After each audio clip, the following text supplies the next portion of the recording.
দেখুন বাবা, আপনাদের ওইসব সেকেলে কেনা বেচা দরদামের কথা আমি বুঝি না। বিয়ে করতে এসেছি, বিয়ে করেই যাব। স্বাস্থ্য শিক্ষা নীতি শিক্ষা একেবারেই নেই। একটু লেখাপড়া শিখে সব ভদ্রলোক হয়েছে। এ টাকা দিয়ে তুমি আমাকে অপমান করো না। তাছাড়া আমার স্বামী তো এ টাকা চান না। ঢং যত সব। আপনারা শুনছেন স্টোরি মানিয়া, গল্প শোনার নতুন ঠিকানা।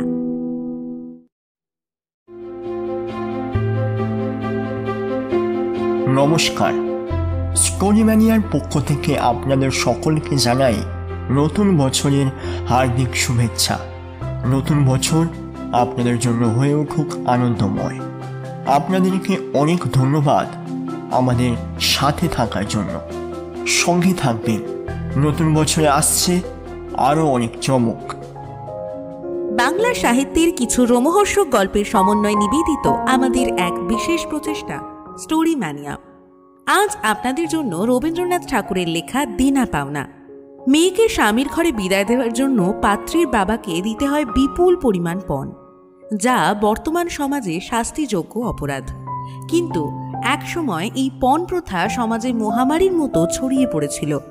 কেমনভাবে, সেটাই শোনাবো আমাদের আজকের গল্পে। চলুন তবে শুরু করা যাক।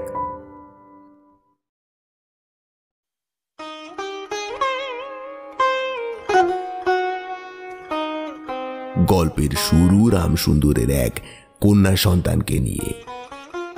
5 ছেলের পর যখন এক কন্যা সন্তান জন্মালো, তখন বাপ মায়ে মিলে অনেক আদর করে তার নাম রেখেছিল নিরুপমা। এই পরিবারে এমন শৌখিন নাম এর আগে কখনো শোনা যায়নি। প্রায় ঠাকুর দেবতার নামই প্রচলিত ছিল। এই যেমন ধরুন গণেশ, কার্তিক, পার্বতী ইত্যাদি। এখন নিরুপমার বিয়ের প্রস্তাব চলছে। তার বাবা রামসুন্দর মিত্র অনেক খোঁজ করেন, কিন্তু পাত্র কিছুতেই মনের মতো হয় না। অবশেষে মস্ত এক রায় বাহাদুরের ঘরের একমাত্র ছেলেকে তিনি খুঁজে বের করেন। এই রায় বাহাদুরের পৈতৃক বিষয় আশয় যদিও অনেক কমে এসেছে, কিন্তু বনেদি ঘরটি এখনো রয়েছে। অবশেষে বিয়ে ঠিক হলো। বরপক্ষ থেকে 10,000 টাকা পণ এবং বহু দান সামগ্রীও চেয়ে বসল। দেখুন রামসুন্দর বাবু, আপনার মেয়েকে কিন্তু আমাদের খুব পছন্দ হয়েছে। তবে ওর সুখের কথা চিন্তা করেই বলছি। বেশি নয়, ওই 3 ভরি সোনার গয়না দেবেন, সাথে কিছু পিতল কাঁসার বাসন আর খাট, আর 10,000 টাকা দিলেই হবে। না না, আমাদের আর বেশি কিছু চাই না, বুঝেছেন তো? আমরা অল্পেই সন্তুষ্ট। রামসুন্দর বাবু কেমন যেন আঁতকে উঠলেন। একটু ঢোক গিলে তিনি বললেন, আসলে আমাদের অবস্থা তো অতটাও ভালো নয়, তাই বলছিলাম আপনি যদি একটু আর কি। তার কথার ওপর রায় বাহাদুর বলল, দেখুন মশাই, আপনার মেয়ের সুখের কথা চিন্তা করেই তো বললাম। এগুলো কি আমরা নেব নাকি? যা দেবেন সব ওদেরই তো থাকবে। আর যদি ব্যবস্থা করতে পারেন তো সুখে থাকবে, আর ওদের সুখেই তো আমাদের সুখ। বাকি আপনি বুঝুন। এমন পাত্র কোনো মতে হাতছাড়া করা যায় না, এটা ভেবে রামসুন্দর বলল, না না বাবু, আমি ওদের সুখ চাই। নিরসুখে সংসার করলেই আমি সুখী। আপনি শুধু একবার হ্যাঁ বলুন, আমি তারপর ব্যবস্থা করছি।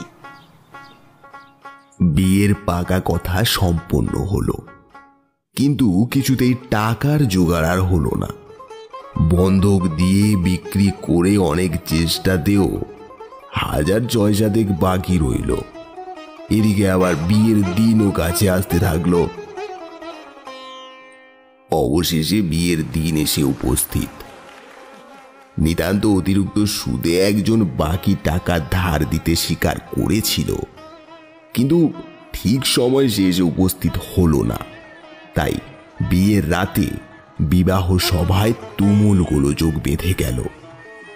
বর আসরে বর বসে, সেই জায়গায় রায়বাহাদুর বাবু পাত্রীর বাবাকে ডাক করালেন। রামসুন্দর এলে রায়বাহাদুর তাকে বললেন, আরে মশাই, আপনাকে তো বেশ ভালো লোক বলেই জানতাম, এখন তো দেখছি আপনি বেশ ধরিবাজ। বিয়ে বাড়িতে সারাক্ষণ পালিয়ে পালিয়ে বেড়াচ্ছেন। তা বাকি টাকাগুলো দিন, না হলে কিন্তু আমার ছেলে বিয়ের পিড়িতে বসবে নাই বলে রাখলুম। বেআই মশাই, আমার সাধ্য মতো জোগাড় করে আপনাকে দিয়েছি, পুরোটা আজ পেয়ে যেতেন। কিন্তু যার টাকা দেবার কথা ছিল সে তো এলো না। কে এলো না? কে টাকা দেবে তবে আপনি আমার পণ চোকাবেন? তা কিন্তু আমি দেখতে যাব না। পণ না মেটালে কিন্তু এ বিয়ে হবে না। আগে পণ মেটান, তারপর এ বিয়ে হবে। ফেলো করি মাখো তেল, বুঝেছেন? রামসুন্দর আমাদের রায়বাহাদুরের হাতে পায়ে ধরে বললেন, না না, অমন করবেন না, শুভ কাজ শেষ হয়ে যাক। আমি নিশ্চয়ই সব টাকা শোধ করে দেব আপনার। আপনি শুধু শুভ কাজটাতে আর ব্যাঘাত করবেন না। ধুর, বারবার এক কথা আমি বলতে পারবো না। ভালো করে শুনে নিন, টাকা হাতে না পেলে কিন্তু বর বিয়ের মণ্ডপে বসবে না, এটা বলে রাখলুম। এই চেঁচামেচি, গন্ডগোল ও দুর্ঘটনায় বাড়ির ভেতরে একটা কান্নার ধুম পড়ে গেল। এই গুরুতর বিপদের যে মূল কারণ, সে চেলি পরে, গয়না পরে, কপালে চন্দনের কলকা এঁকে চুপ করে বসে আছে। ভাবি শ্বশুর কুলের প্রতি যে তার খুব একটা ভক্তি কিংবা অনুরাগ জন্মেছে তা বলা যায় না। এর মধ্যে একটা সুবিধা হলো, বর তার বাবার অবাধ্য হয়ে উঠল। সে বাবাকে বলল, দেখুন বাবা, আপনাদের ওইসব সেকেলে কেনা বেচা দরদামের কথা আমি বুঝি না।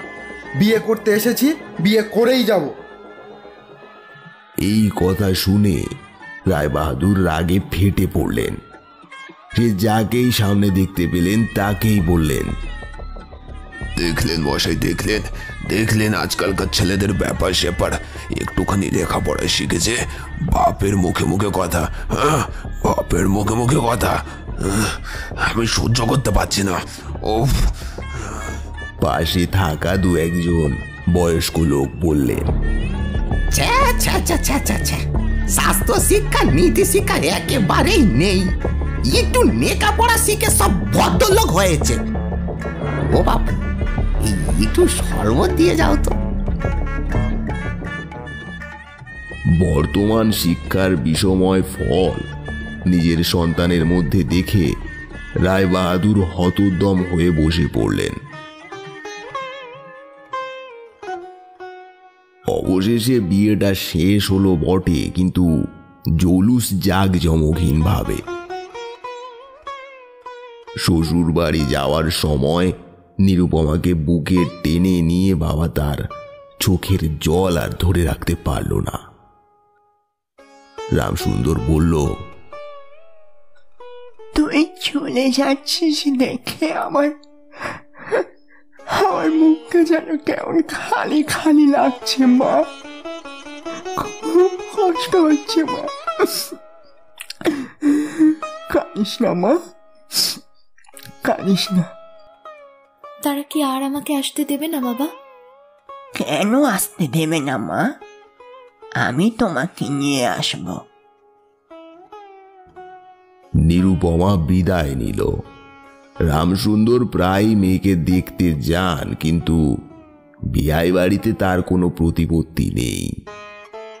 চাকরগুলো পর্যন্ত তাকে নিচু নজরে দেখে। দালান বাড়ির বাইরে একটা ছোট্ট ঘরে 5 মিনিটের জন্য কোনোদিন বা মেয়েকে দেখতে পান, আবার কোনোদিন বা দেখতে পান না। কুটুম গৃহে এমন করে তো আর অপমান সহ্য করা যায় না। তাই রামসুন্দর ঠিক করলেন যেমন করেই হোক টাকাটা তিনি শোধ করে দেবেন। কিন্তু যে ঋণ ভার কাঁধে চেপেছে তারই ভার সামলানো দুঃসাধ্য।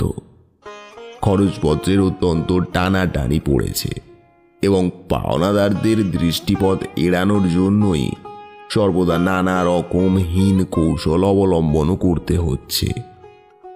এদিকে শ্বশুরবাড়িতে উঠতে বসতে মেয়েকে খোঁটা দিচ্ছে তারই শ্বশুর এবং শাশুড়ি। বাপের বাড়ির নিন্দা শুনে ঘরের দরজা দিয়ে অবিরাম সে কেঁদে চলে।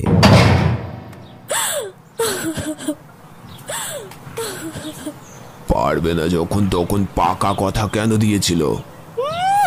ট্যাকে নেই বল, নাঙল তুলে চল। বাবা, কেন তুমি আমাকে এই নরকে ফেলে গেলে? আমি যে আর পারছি না। ওরা আমাকে বাঁচতে দেবে না, সব সময় বাপের বাড়ির খোঁটা দেয়। আমি আর এখানে থাকতে চাই না। আমাকে এখান থেকে নিয়ে যাও বাবা, আমাকে এখান থেকে নিয়ে যাও।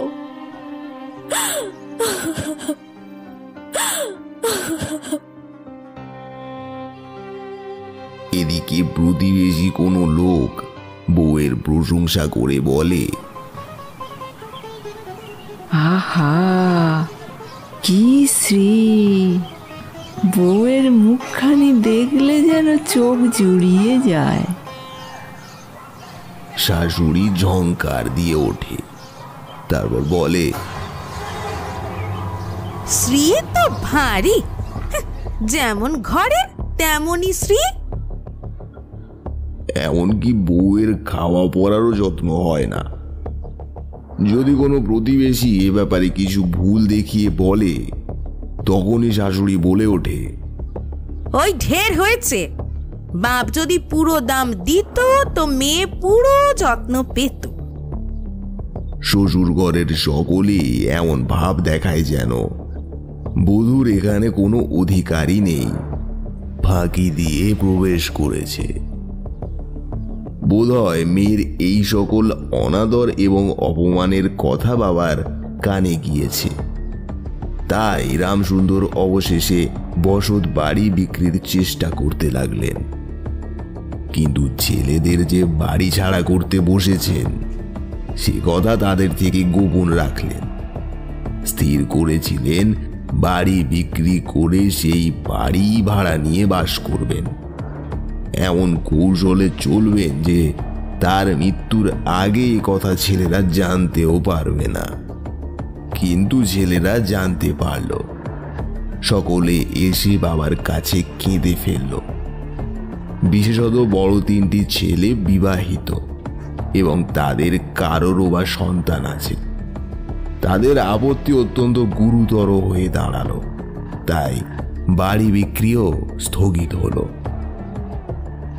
তখন রামসুন্দর নানা স্থান থেকে বিস্তর সুদে অল্প অল্প করে টাকা ধার করতে লাগলেন।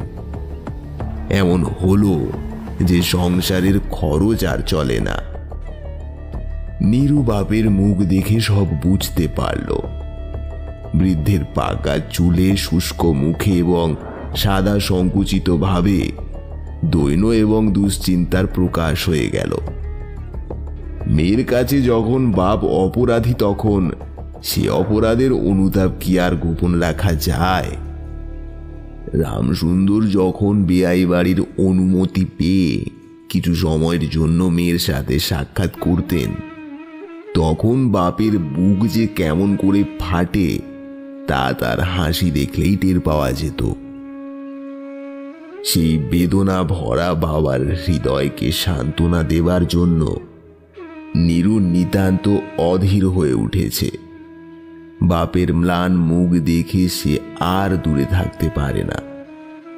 একদিন রামসুন্দরকে সে বলল,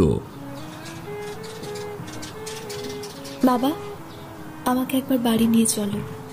আচ্ছা মা, এই বাড়ি নিয়ে যাব। কিন্তু তার কোনো জোর নেই। নিজের কন্যার ওপরে বাবার যে স্বাভাবিক অধিকার আছে তা যেন পণের টাকার পরিবর্তে বন্ধক রাখতে হয়েছে। এমনকি কন্যার দর্শন সেও অতি সসংকোচে ভিক্ষা চেয়ে হয় এবং সময় বিশেষে নিরাশ হলে দ্বিতীয় কথা বলার মুখও থাকে না।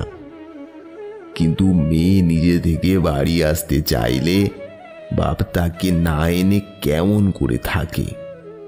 তাই বেয়াইয়ের কাছে সে সম্বন্ধে দরখাস্ত পেশ করবার আগে রামসুন্দর কত হীনতা, কত অপমান ও কত ক্ষতি স্বীকার করে যে ৩,০০০ টাকা জোগাড় করেছিলেন সেই ইতিহাস গোপন থেকে গেল। নোট কখানি রুমালে জড়িয়ে চাদরে বেঁধে রামসুন্দর বেয়াইয়ের কাছে গিয়ে বসলেন। বেয়াই মশাই কেমন আছেন? আমাদের পাড়ায় যা সব কাণ্ড ঘটছে কি আর বলবো আপনাকে। প্রথমে হাসি মুখে পাড়ার খবর পাড়লেন হরে কৃষ্ণের বাড়িতে একটা মস্ত চুরি হয়েছে। তার আদ্য প্রান্ত বিবরণ করলেন। নবীন মাধব ও রাধা মাধব দুই ভাইয়ের তুলনা করে বিদ্যা, বুদ্ধি ও স্বভাব সম্বন্ধে রাধা মাধবের সুখ্যাতির আজগুপি আলোচনাও করলেন। অবশেষে হুগাড়ি নামিয়ে রেখে কথায় কথায় বললেন, হ্যাঁ হ্যাঁ বেয়াই মশাই, সেই টাকাটা বাকি আছে বটে। রোজই মনে করি যাচ্ছি যখন অমনি হাতে করে কিছু নিয়ে যাই, কিন্তু সময়কালে আর কিছুই মনে থাকে না। আর ভাই বুড়ো তো হয়ে পড়েছি, মনে থাকে না অত সব কথা। এমনই এক দীর্ঘ ভূমিকা দিয়ে পাঁজরের ৩খানি হাড়ের মতো সেই ৩খানি নোট যেন অতি সহজে, অতি অবহেলায় বার করলেন। মাত্র ৩,০০০ টাকার নোট দেখে রায়বাহাদুর ব্যাঙের হাসি হাসলেন। তারপর তিনি বললেন, আরে বেয়াই মশাই, থাক থাক থাক, আর লজ্জা দেবেন না, থাক, ওতে আমার কোনো আর কাজ নেই। একটা কথা প্রচলিত আছে জানেন তো, সামান্য কারণে রায় বাহাদুর হাত গন্ধ করে না।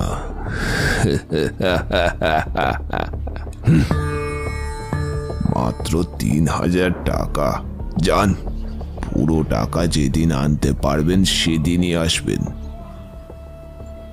এই ঘটনার পরে মেয়েকে বাড়ি আনার প্রস্তাব কারো মুখে আসে না। কেবল রামসুন্দর ভাবলেন, না, এ সকল কুকুমিতার সংকোচ আমাকে আর শোভা পায় না। মর্মাহত ভাবে অনেকক্ষণ চুপ করে থেকে অবশেষে মৃদু স্বরে কথাটি পারলেন,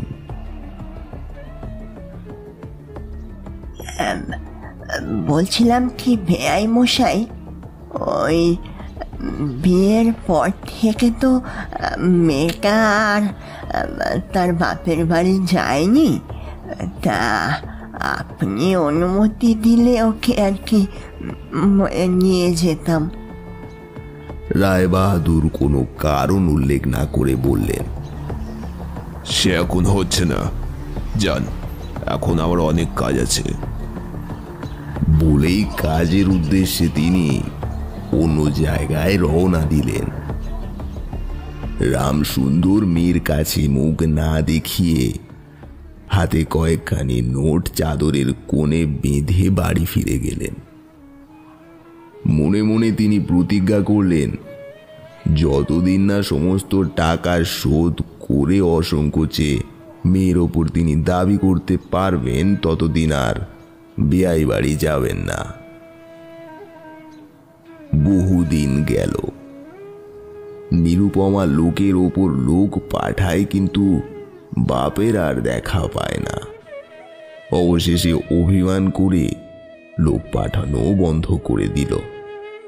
তখন রামসুন্দরের মনে বড় আঘাত লাগলো, কিন্তু তবুও সে গেল না। আপনারা শুনছেন স্টোরি ম্যানিয়া, গল্প শোনার নতুন ঠিকানা। নমস্কার, আমি পথিক। আমাদের এই স্টোরি ম্যানিয়া চ্যানেলে আপনাদের সবাইকে স্বাগত। গল্পটি যদি আপনাদের ভালো লেগে থাকে তাহলে অবশ্যই লাইক করবেন এবং সাবস্ক্রাইব করে আমাদের পরিবারের সাথে যুক্ত হতে ভুলবেন না।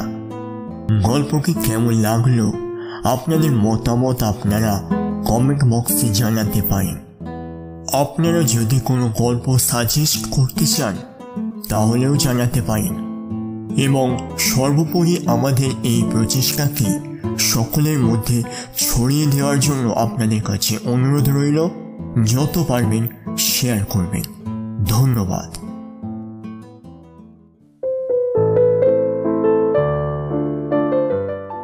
আশ্বিন মাস আসলো। রামসুন্দর বললেন, এবার পুজোর সময় মাকে ঘরে আনবই, নইলে আমি। খুব একটা শক্ত রকমের শপথ করলেন। পঞ্চমী কি ষষ্ঠীর দিনে আবার চাদরের কোণে গুটি কতক নোট বেঁধে রামসুন্দর যাওয়ার জন্য উদ্যোগ করলেন। এমন সময় 5 বছরের এক নাতি এসে তাকে বলল, দাদু, তুই আমার জন্য গাড়ি কিনতে যাচ্ছিস? গাড়ি আনলে তার উপর চড়ে হাওয়া খাবো। বহুদিন থেকে তার ঠেলা গাড়িতে চড়ে হাওয়া খাওয়ার খুব শখ হয়েছে, কিন্তু কিছুতেই সেই শখ আর তার পূরণ হচ্ছে না। 6 বছরের এক নাতনি এসে তার গলা জড়িয়ে বলল, দাদু, ও দাদু, আমার জন্য একটা নতুন জামা আনবে? আমার সব জামা ছিঁড়ে গেছে, নতুন জামা আনবে? এইটা পরে পুজোয় ঘুরতে যাবো। দাও না, একটা দাও না দাদু, তুমি খুব ভালো দাদু। রামসুন্দর তা জানত এবং সে সম্বন্ধে তামাক খেতে খেতে বৃদ্ধ অনেক চিন্তাও করেছেন। রায়বাহাদুরের বাড়ি যখন পুজোর নিমন্ত্রণ হবে তখন তার বধূগণকে অতি অল্প অলংকারে অনুগ্রহের পাত্র হয়ে দরিদ্রের মতো যেতে হবে। এ কথা স্মরণ করে তিনি অনেক দীর্ঘশ্বাস ফেলেছেন, কিন্তু তাতে তার কপালের ভাঁজ গভীরতর হওয়া ছাড়া আর কোনো ফল হয়নি। দিন দুঃখিনী ঘরের কান্নার শব্দ কানে নিয়ে বৃদ্ধ তার বেয়াই বাড়িতে প্রবেশ করলেন। আজ তার সে সংকোচ ভাব নেই। দ্বাররক্ষী এবং চাকরের মুখের দিকে চেয়ে তার চকিত সলজ্জ দৃষ্টি দূর হয়ে গিয়েছে, যেন তিনি নিজের ঘরেই প্রবেশ করলেন। শুনলেন রায়বাহাদুর বাবু ঘরে নেই, তাই কিছুক্ষণ অপেক্ষা করতে হবে। কিন্তু মনের উচ্ছ্বাস সংবরণ করতে না পেরে রামসুন্দর মেয়ের সাথে দেখা করলেন।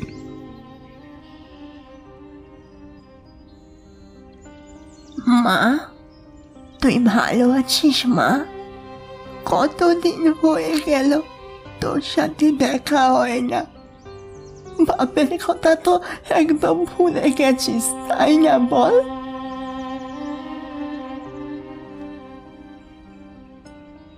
আনন্দে তাদের দুজনের চোখের জল পড়তে লাগলো। বাপও কাঁদে, এদিকে মেয়েও কাঁদে। দুজনেই কেউ আর কথা বলতে পারল না। এমন করেই কিছুক্ষণ গেল। তারপর রামসুন্দর বললেন,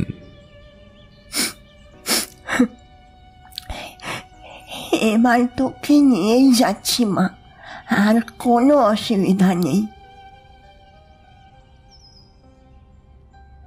এমন সময় রামসুন্দরের ছোট ছেলে হরমোহন তার 2টি ছেলেকে সঙ্গে নিয়ে তাৎক্ষণিক ঘরে ঢুকল। তারপর বাবাকে বলল, বাবা, আমাদের তবে এবার পথে বসালেন।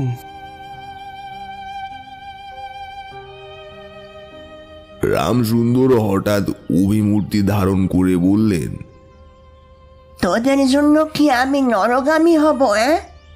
আমাকে তোরা আমার সত্য পালন করতে দিবি না?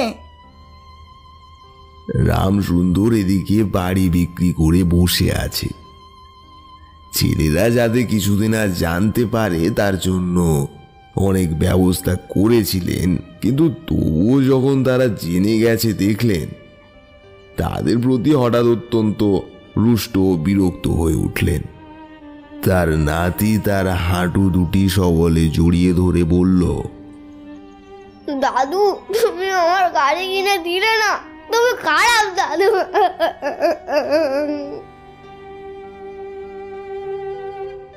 মাথা নিচু করে বসে থাকা রামসুন্দরের কাছ থেকে কোনো রকম উত্তর না পেয়ে ছেলেটি নীরুর কাছে গিয়ে বলল,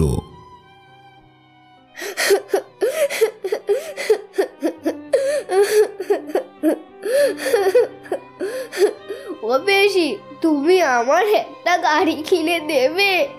দাও না গো, দাও না, দাও না গো।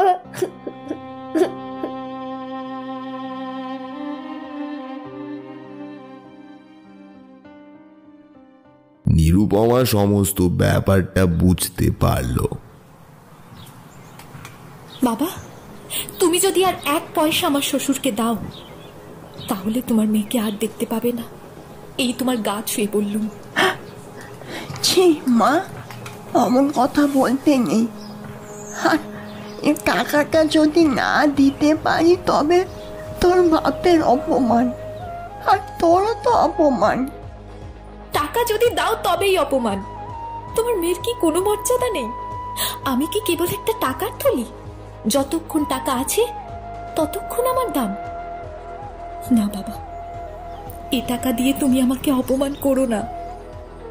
তাছাড়া আমার স্বামী তো এই টাকা চান না। কিন্তু তাহলে তোমাকে তো যেতে দেবে না মা। না দেয় তো কি করবে বলো? তুমিও আর নিয়ে যেতে চেও না। রামসুন্দর তার কম্পিত হাতে নোট বাঁধা চাদরটি কাঁধে তুলে নিয়ে আবার চোরের মতো দৃষ্টি এড়িয়ে বাড়ি ফিরে গেলেন। কিন্তু রামসুন্দর এই যে টাকাটি এনেছিল এবং মেয়ের নিষেধে যে সে টাকাটা না দিয়ে চলে গিয়েছে, এই কথা গোপন রইল না। কোনো স্বভাব কৌতূহলী দাসী দরজার পাশে কান দিয়ে শুনে তা নীরুর শাশুড়িকে গিয়ে জানিয়েছে।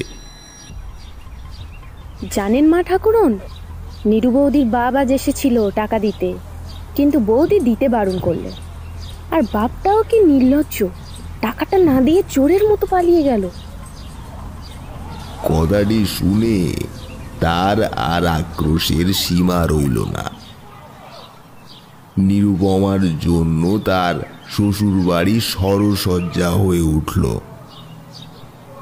এদিকে তার স্বামী বিয়ের অল্পদিন পরেই ডেপুটি ম্যাজিস্ট্রেট হয়ে দেশান্তরে চলে গেছে এবং পাছে সঙ্গ দোষ ও নিচু শিক্ষা না হয়, এই জন্যই সম্প্রতি বাপের বাড়ির আত্মীয়দের সঙ্গে নীরুর দেখা করা এবং মেলামেশা সম্পূর্ণ নিষিদ্ধ হয়েছে। এই সময় নীরুর একটা গুরুতর অসুখ হলো, কিন্তু তার জন্য শাশুড়িকে দোষ দেওয়া চলে না। শরীরের প্রতি সে অবহেলা করত। কার্তিক মাসে হিমের সময় সমস্ত রাত মাথার দরজা খোলা। শীতের সময় গায়ে কোনো কাপড় নেই, খাওয়ারও সময় নেই। এদিকে দাসীরা যখন মাঝে মাঝে খাবার আনতে ভুলে যেত, তখন যে তাদের মুখ ফুটিয়ে স্মরণ করিয়ে দেবে সেটাও সে করত না। সে যে ঘরের দাস দাসী এবং কর্তা গৃহিণীর অনুগ্রহের ওপর নির্ভর করে বাস করছে, এ সংস্কার তার মনে দৃঢ় হয়ে উঠেছিল। কিন্তু এমন ভাবটাও শাশুড়ির সহ্য হতো না। যদি খাবারের প্রতি বউয়ের কোনো অবহেলা দেখতেন, তবে শাশুড়ি বলতেন, নবাবের বাড়ির মেয়ে কি না গরিবের ঘরের অন্ন রোচে না। দেখো না একবার চিড়ি হয়েছে, দেখো না, দিনে দিনে যেন পোড়া কাঠ হয়ে যাচ্ছে। রোগ যখন গুরুতর হয়ে উঠল, তখন শাশুড়ি বলল, ওর সমস্তটাই ন্যাকামি, দেখলেই গা জ্বলে যায়। অবশেষে একদিন নীরু সবিনয়ে তার শাশুড়িকে বলল, বাবাকে আর আমার ভাইদের একবার দেখবো মা। শুধু বাপের বাড়ি যাওয়ার ছল।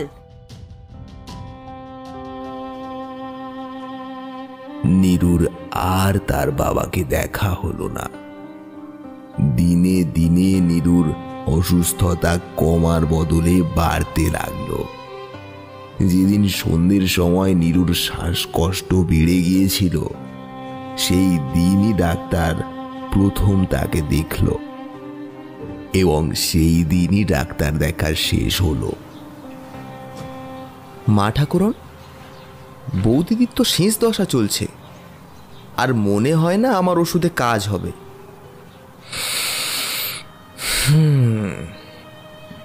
তাও দিয়ে গেলাম, ওষুধগুলো সময় করে খাওয়াবেন, আর পারলে একটু ভালো করে যত্ন নেবেন, বুঝলেন তো?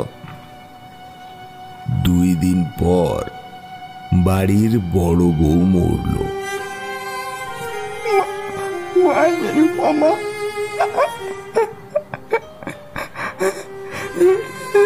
কি হয়ে গেল মা?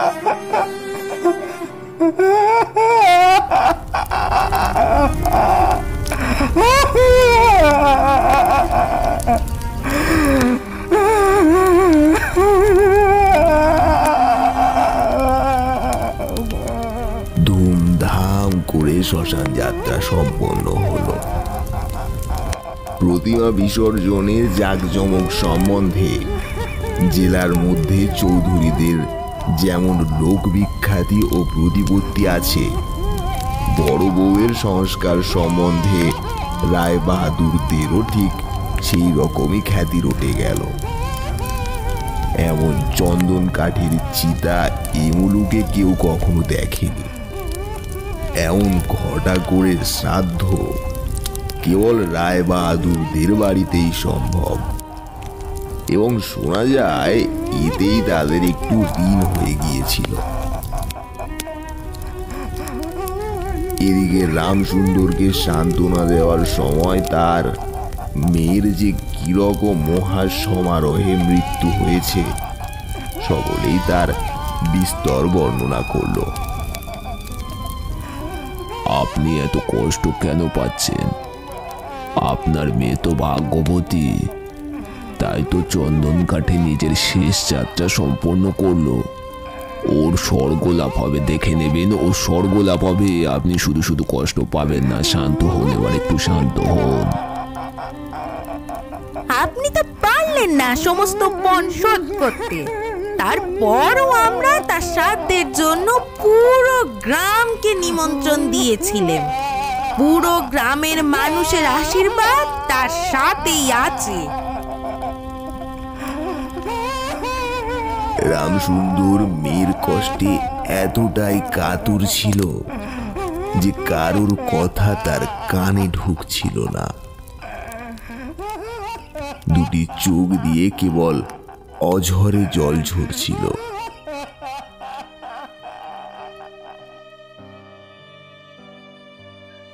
এদিকে ডেপুটি ম্যাজিস্ট্রেটের চিঠি আসলো। সেই চরণে সুমা, আমি এখানে সমস্ত বন্দোবস্ত করে নিয়েছি। অতএব এই আশা রাখি আপনারা আমার নীরুকে সত্বর পাঠিয়ে দেবেন, আমার প্রণাম নেবেন। চিঠির উত্তরে রায় বাহাদুরের স্ত্রী লিখলেন, বাবা, তোমার জন্য একটি মেয়ের সম্বন্ধ করেছি। অতএব অবিলম্বে ছুটি নিয়ে এখানে আসবেন। এবারে 20,000 টাকা পণ হাতে হাতে আদায়। ম্যাজিস্ট্রেটের কাছে এই চিঠিটি পৌঁছানো মাত্রই তিনি আরও একটি চিঠি তার পরিবার অর্থাৎ মা বাবাকে উদ্দেশ্য করে লিখলেন। আপনারা আমার নীরুকে মেরে ফেলেছেন। আপনাদের কাছে পণের টাকাটাই সব। কটা টাকার জন্য একটা মানুষকে মেরে ফেললেন। আপনাদের কাছে মায়া মমতা জীবনের কোনো দাম নেই। আমার জীবনের প্রথম ভালো লাগা ভালোবাসার কোনো মূল্যই নেই আপনাদের কাছে। একবারও জানতে চাইলেন না আমি কি চাই, আমি কিসে ভালো থাকবো। থাকুন থাকুন আপনার টাকা পণ নিয়ে। এই দরাদরির জীবন আমার দরকার নেই। বিবাহ শুধু যৌতুকের সম্পর্ক নয়, যেখানে দুটি জীবনের মতামতের কোনো মূল্য নেই। আমি চাই না সেই সম্পর্কের মধ্যে থাকতে। আমি আর বিয়ে করব না। আমার নীরুর স্মৃতি নিয়ে বাকি জীবনটা কাটিয়ে দেব। আর আপনারা ভুলে যাবেন যে আপনাদের একটা টাকা উৎপাদনের ছেলে আছে। তবে চিন্তা করবেন না, জন্মসূত্রে আপনাদের ছেলে হওয়ার কর্তব্য আমি ঠিকই পালন করব। যথাসময়ে আপনাদের মাসোহারার টাকা ঠিক পেয়ে যাবেন।